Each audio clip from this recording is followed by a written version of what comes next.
Salut à toi, bienvenue dans cette nouvelle vidéo où je vais te montrer comment faire un retrait sur la plateforme Timex Trading. Donc si tu n'es pas encore inscrit sur cette plateforme, clique sur le premier lien dans la description et tu crées ton compte, tu actives ton pack. Donc avant qu'on y aille, je vais te demander deux choses. Si tu n'es pas encore abonné, n'hésite pas à cliquer sur le bouton t'abonner et activer la cloche de notification pour être informé chaque fois que je ferai de nouvelles vidéos. Je vais également te demander de me lâcher un gros pouce bleu si tu aimes ce que j'ai l'habitude de faire sur cette chaîne. Donc car le pouce bleu c'est le seul indicateur qui me donne de comprendre que tu aimes ce que j'ai l'habitude de partager avec toi sur cette plateforme.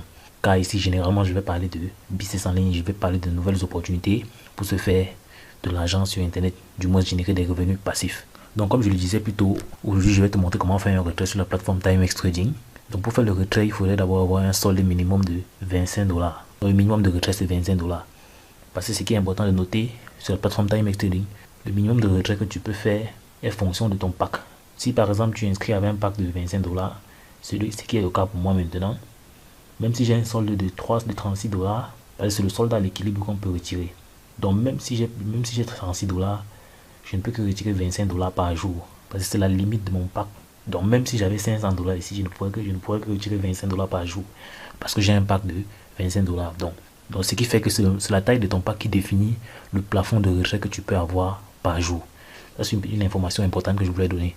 Donc si tu as un pack de 100 $, tu ne peux que faire un retrait de 100 $ par jour. Voilà, parce que sur Timex Trading également, on fait un retrait par jour. Donc chaque jour, tu peux faire un retrait de lundi à vendredi. Donc pour faire le retrait, c'est très simple. Tu viens juste là, tu cliques sur financier et tu cliques sur se désister. Donc c'est ici qu'on a toutes les informations nécessaires pour le retrait. Or moi, je n'ai pas encore entré de portefeuille Bitcoin. Donc si tu es dans la même situation, c'est assez simple.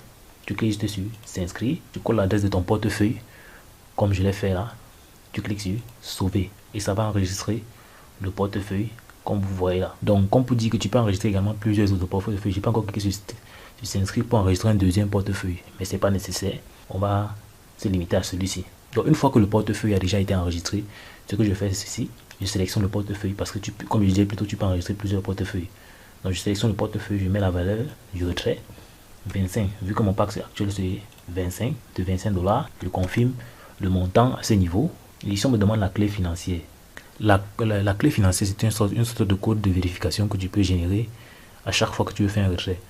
Mais une fois que tu l'as généré, tu peux utiliser la même clé financière plusieurs fois, mais pour des raisons de sécurité, tu peux générer une clé financière à chaque fois que tu veux faire une transaction sur la plateforme. Donc pour ce faire, je clique juste là, au niveau, vous voyez bonjour et le nom d'utilisateur là, je clique dessus. Après, je clique sur clé financière. Vous voyez, on dit pour effectuer une transaction financière, un mot de passe financier est requis. Vous pouvez utiliser la fonction pour demander un mot de passe. Le système enverra un nouveau mot de passe par votre email. Je clique sur nouvelle clé. La clé a été envoyée dans ma boîte email. Donc ce que j'ai à faire actuellement, c'est d'aller juste vérifier ma boîte pour avoir cette clé financière afin de confirmer mon retrait. Donc là, je suis dans ma boîte email. Voici ce qu'on appelle clé financière. Donc c'est cette suite de chiffres ici. Donc je vous conseille de garder vos clés financières en sécurité. Pour mon cas, vu que je voulais être assez transparent, c'est pour ça que je vous ai montré cette clé financière. Donc la prochaine fois, je pourrais générer une nouvelle, vu que celle-ci, je l'ai à partager avec vous. Donc je copie juste cette clé financière ici. Donc ce qu'il y a fait actuellement, j'ai copié la clé financière que je vous ai montré tout à l'heure. C'est ça que j'ai. Je colle à ce niveau. Je coche, êtes-vous sûr de vouloir demander un retrait? Et je clique sur demander le retrait. Vous voyez, on dit la requête a été complétée avec succès. Voilà, donc si on revient au niveau de mon tableau bord, vous allez constater au niveau de solde de retrait, on dit total retiré de votre compte 25 $. C'est ce dont je viens de faire le retrait, 25 $. Donc ça c'est mon solde à l'équilibre. Donc comme vous pouvez le voir là, on dit voici le montant que je dois recevoir, 23,75 $. Donc sur 25 $, donc ils vont me couper 5% de frais sur cette plateforme-ci. Dans les frais de retrait, c'est 1%.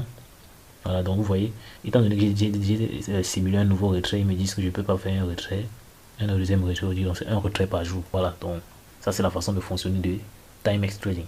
Ok, comme tu peux le voir à ce niveau, ça c'est le paiement que j'ai reçu tout à l'heure. Quand je vois là, je devais recevoir normalement 23,75 $, mais avec les frais blockchain, j'ai reçu uniquement 23,23 $. Bon, c'est pas bien grave. Donc tu peux constater que mon paiement est effectivement arrivé. Donc ça a pris environ 40 minutes avant d'arriver. Si tu n'as pas encore fait, clique sur le premier lien dans la description et inscris-toi sur Timex Trading. Tu actives ton pack. Tu me contactes au numéro que tu vas voir dans la description pour avoir d'amples informations. Donc j'espère que tu as aimé cette vidéo. Si c'est le cas, n'hésite pas à me lâcher un gros pouce bleu et également de t'abonner à la chaîne pour ne manquer aucune de mes prochaines vidéos. Donc si tu as des questions, laisse-les moi en commentaire, je vais prendre le temps d'y répondre. Donc à côté là, tu peux voir d'autres, une playlist et d'autres vidéos pour des business en ligne afin de te générer des revenus passifs. Donc on va dire la suite au prochain numéro. Ciao.